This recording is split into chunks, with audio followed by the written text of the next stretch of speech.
Champion trophy 2025 অবশেষে কিন্তু ইন্ডিয়ায় জিতে গেল।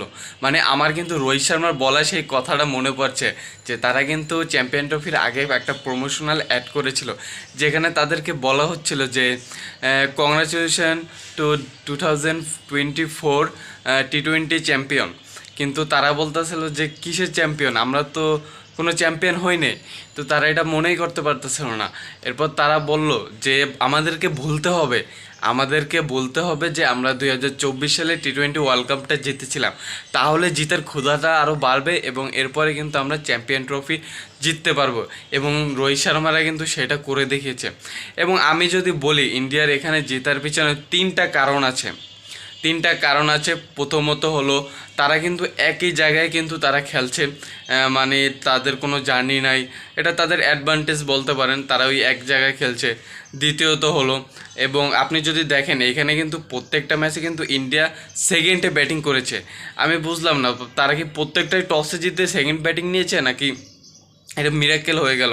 হ্যাঁ, প্রত্যেকটা ম্যাচে নিউজিল্যান্ডের সাথে বলেন, বাংলাদেশের সাথে বলেন, পাকিস্তানের সাথে বলেন, অস্ট্রেলিয়ার সাথে বলেন, তারা কিন্তু প্রত্যেকটা ম্যাচে সেকেন্ডে ব্যাটিং করেছে এবং সেকেন্ডে ব্যাটিং করে কিন্তু তারা ম্যাচগুলো জিততে পেরেছে। বিপক্ষ টিমকে কিন্তু তারা 250-270-এর ভিতর আটকে দিয়েছে এবং সেটা কিন্তু তারা অনায়াসে করে ফেলেছে। কারণ এটা করাটাও স্বাভাবিক।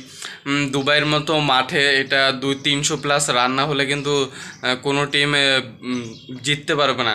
কিন্তু সেটা ইন্ডিয়া কিন্তু তাদেরকে 250-এর ভিতর আটকে দিয়ে এবং পরবর্তীতে কিন্তু তারা সেই রানটা চেস করে কিন্তু জিতে গিয়েছে।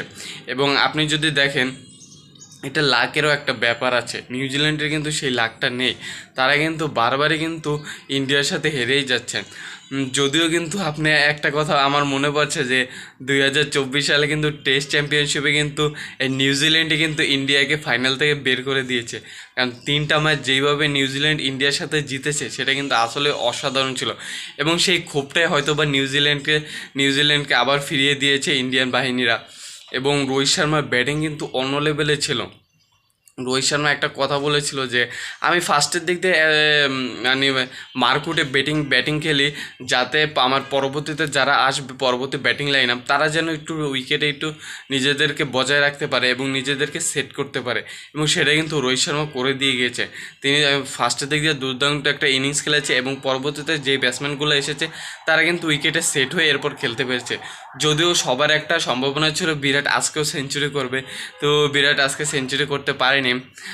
এটা কোনো ব্যাপার না। এবং আপনার রাচিন রবীন্দ্র কিন্তু খুবই ভালো খেলেছে এবং নিউজিল্যান্ডের বোলিং লাইন আপটাও কিন্তু ভালো ছিল। যদি হেনরি যদি এই ম্যাচে থাকতো তাহলে কিন্তু হয়তো বা দৃশ্যচিত্রটা কিন্তু অন্য লেভেলই হতে পারতো, কারণ তাদের কিন্তু পেস বোলিং অ্যাটাক কিন্তু খুবই বাজে করছিল।